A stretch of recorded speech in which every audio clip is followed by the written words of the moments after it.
Hey, friends, and I am live. Today, I am talking about the subject that a lot of teachers ask me about, and that is writing.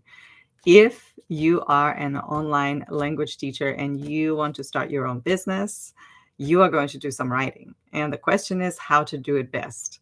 That is the question that most of us ask, specifically if you're a non native English speaker like myself and you feel very uncertain about your writing skills. And so, if that is so, today, today's session is for you. And I hope this class is going to be very helpful for you. If so, by the way, please like and subscribe. I think this is a great way to stay connected. And so for future content, whenever I post lessons or videos, you are going to get notified. So let's get into it. Now, I have been teaching online and writing since pretty much day one. But essentially, in the very beginning, I did it in Russian because my first several years I was focusing and working primarily with the Russian-speaking audience. And so I knew that writing had to be a part of it because you create content, you write newsletters, you connect with people, you do everything through writing. And this is how, by the way, people find you, right? They find you because people are searching using words, right? Keywords, and then your content comes up. Now, there are times when you're using YouTube or you're using a podcast and all that, but still, when people search, they are not just searching for a specific voice or a specific image, at least not yet. They are still using the words, and that's why writing is going to stay with you forever. And so in the beginning, I thought, well, I'm doing very well with writing. First of all, I'm writing in my own mother tongue, right? So that's good. And then the second thing that made me feel very confident is because I had done a lot of training, right? When you go into your master's programs, you do a lot of writing. And I did one master's in Ukraine, the other one in the US. I was pretty confident in both languages when it came to writing. What I did not know was that the writing for the web was very different than the writing for a paper that you're going to submit and hopefully forget all about. And so I had no idea that my writing skills, they were so polished and refined, had almost zero value on the web because people do not have the span, span, the attention span to read the stuff that you write as a graduate student. So the writing has to be completely different. And what kind of writing is it going to be? Well, that's what I had to learn. I had to learn by observing how other people write. I had to learn by writing, obviously, myself, making lots of mistakes, getting feedback, and then taking classes on writing. And so today, I'm going to share with you some of the things that I have learned from writing. And if you are writing in whether you're writing your mother tongue or maybe if you're writing in your second language, like I now do, all of my content is now in English. I don't use Russian for anything anymore, and not in the past 10 years for sure.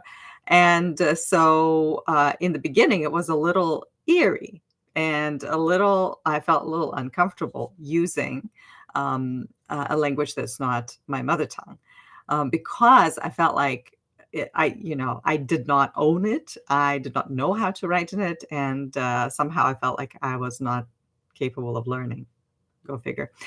Um, but one thing that I'm going to share with you today, and it doesn't matter whether you're using your mother tongue or you're using another language that you are working in. And a lot of teachers, foreign languages, use English so that they can cater to a wider audience, but not everybody. I mean, you can make a choice. But whether you're using your mother tongue or your second language, the tips that I'm going to share with you are going to make it so much easier for you to actually get started with writing, because writing for the web is easier in many ways than writing your graduate paper. So if you learn how to write your graduate papers, if you wrote a lot of papers for your college, you are going to learn how to write for the web.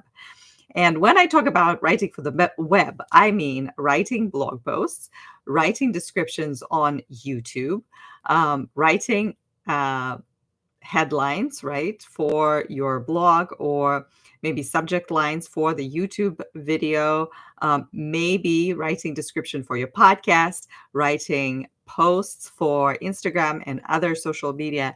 You still need to write. You can't get away from it. Even if your content is just, video on your blog, you're posting your video, you still want to put 300 words for Google search, for Google to activate you in their search catalog, right? Otherwise, people will be looking for, a teacher of Portuguese, and then they won't be able to find you because you do not put the keywords, and you do not put the description even of your amazing videos, and you don't put it there. So the tips, here are the tips for you as a writer, if you write in English or you write in your mother tongue. Tip number one is make things simple. This is the most revealing thing, and it was kind of difficult and counterintuitive. You almost think that, the more professional I sound, the more people will trust me, but it's the opposite. The more down to earth and simple your language is, the more people will connect with you, because the idea for writing online is not to impress somebody with how much you know, but to make what you know accessible to others. And there's a huge difference between, impressing somebody, which is what we do for international papers or for your bachelor or master's degree, versus trying to make things accessible. And as teachers, we're very good at it already. When I'm speaking right now, I'm trying to make sure that I don't use any language that might be jargon, that might be difficult to understand. I make it accessible for you. So making things simple, and they say that the level of your writing has to be like about third grade level of English. So it has to be very simple, very short sentences, very easy to understand words, as little jargon as you can muster. I know for us teachers, we want to put in all those incredible words and abbreviation, especially abbreviations like TESOL and ESL and ESOL and whatnot. But not all of your students, unless you are writing for a specific niche. But even with that, trying to be simpler in your language is always better than trying to put more flowery language and making it more polished. So making things simple is very important. Next one is, it's very important when you write online. The reason you write online is to build your own audience, to attract people to your messaging, to your niche, right? And eventually to sell, right? You also write sales pages, you write emails, you write, sales emails, etc. So it's very important to learn to write in order to sell.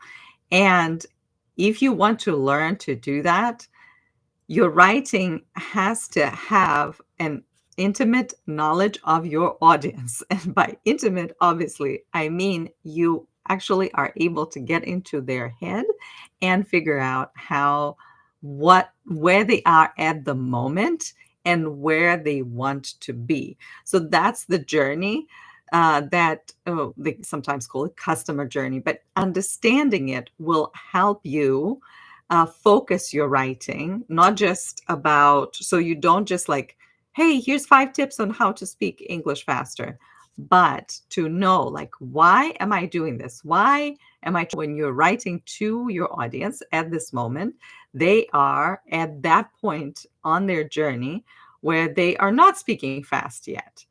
Maybe they're reading fast, but they're not speaking fast. And so you're coming up with this whole journey process, like, where are they right now? And where do they want to be? And you, as a content creator and a writer as well as teacher, you come in and you talk about this journey and this transition in your writing. This is super important. This is how your writing over time will get to have a bit more tension in it. So that's the writing. Sometimes you read something, you're like, oh, feel good about it. Wow, I learned something. But sometimes you read something and you are compelled to take action. That's the writing that you want to write, like to learn how to um, write. This is the kind of writing you want to emulate so that the students or the audience that's reading, they're not just like, oh, now I know 10 ways to use present tenses.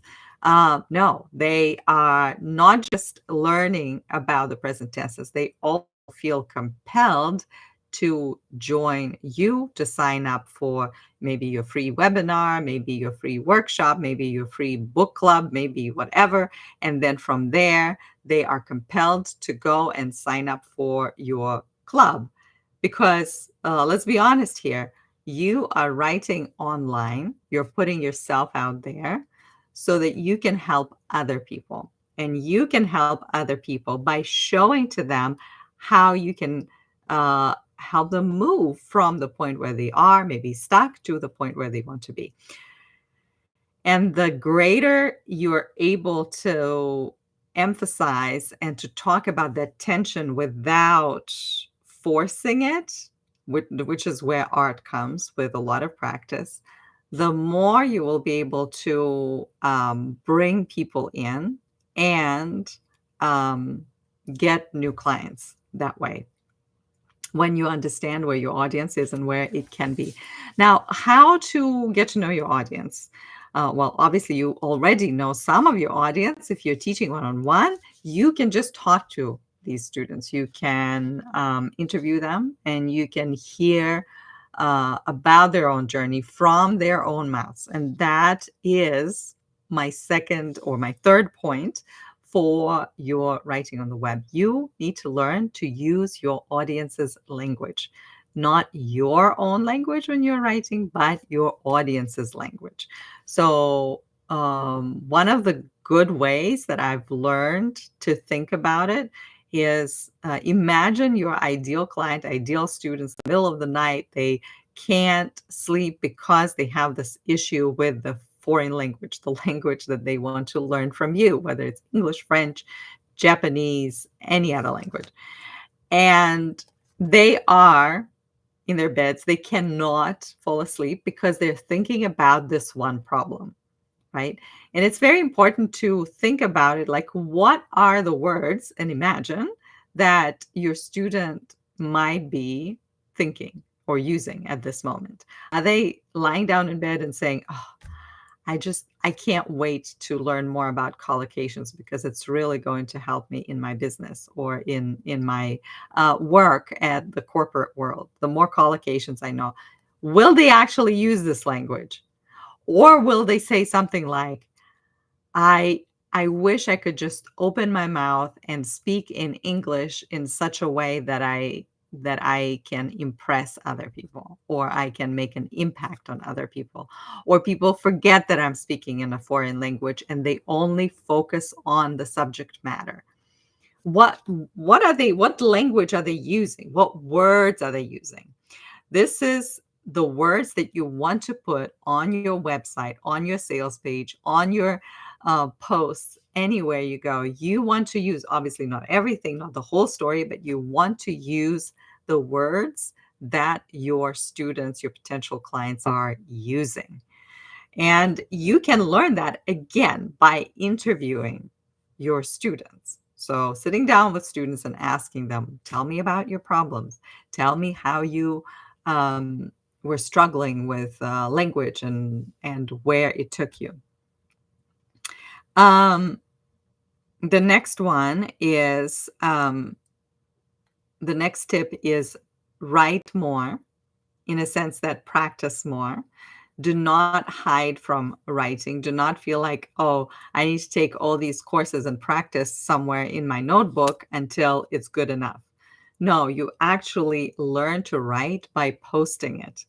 And by posting some of your writing that maybe does not feel too good to you for this moment. And that's okay. Everybody feels inadequate when they're putting out their writing. It's very vulnerable, and it's kind of, scary. But the more you write and edit to make things shorter, the more skills you get to communicate your ideas, and the faster you learn to do it with more compelling messaging.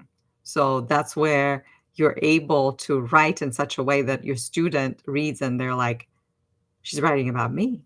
She knows me. How does she know me?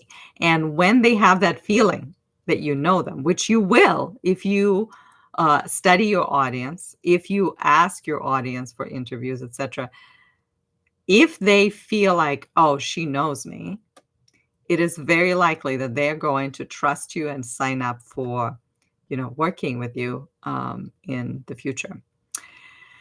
Next point is use simple and not jargony language. And I already talked about this, but what I wanted to point your attention to, which is very liberating, and it liberated me so much when I was beginning to write, and I was like, oh, I need to impress somebody. I need to create these like long sentences. No, your sentences can be short, and the language that you're using can be very, very simple, and it will be okay. In fact, the simpler you write online, the less your online writing looks like your graduate paper, the better. So keep that in mind. And finally, another tip that I've had to learn myself was to use keywords. So anytime you write something, so for example, this specific video is on writing tips, right? So when I wrote the description, I put the word write and writing, obviously, in the title. And then I used writing a couple of times in the description. And why is that important? Well, that is what is called keywords.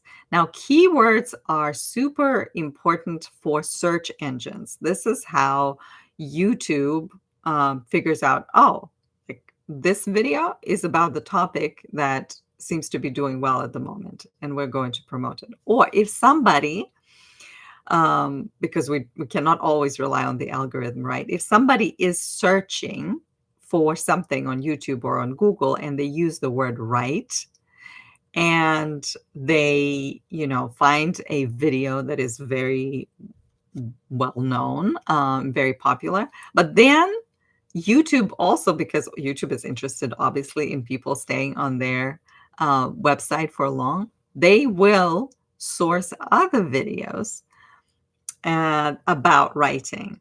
And you know how sometimes you watch on YouTube and then you have like extra videos, and then you see and you choose from them. Some of you may have found this video now same way. Why? Because of keywords. So keywords is something that is very technical. And I remember I had a really hate relationship with keywords because I felt like they were constricting me. And also because when I started learning about keywords, that was 12 years ago. And the writing on the web was very machine-like in a sense. If you wanted traffic on your blog, you had to write this like almost AI before the AI. It was almost very like soulless kind of writing where you just put the keywords that you want your search engine to find. And that's all you focus on. And I remember talking to somebody, and this person was having a lot of students come to his website. And I was like, well, how did you do that? And he says, well, I write blog posts with the keywords. And, I do research and I look at the keywords. And there's like a whole big story of how to find keywords, which I kind of lost him on sentence number 3, and I still haven't found it. But one thing I did learn about keywords that is super important, um, even though I realized for myself, like, I'm never going to write a blog post that is all like centered around keywords. But there's one thing that you can do is you think about the theme of your post. And if the theme of your post is, learning present perfect, you want to put that word or that phrasings inside your post and in the first line and several times, repeated several times, but naturally, obviously. You do not want to like sound like a robot, which is what those initial articles that I read about, 12 years ago, they all sounded like quite robotic. So, anyway, these are the tips that I wanted to share with you today. And if you find them interesting and helpful, and if you have any more questions, please ask me in the comments. I really love engaging with you. Please share this video if you think it will be helpful to other people, and like and subscribe. I am really happy that you stopped by, and let's stay connected.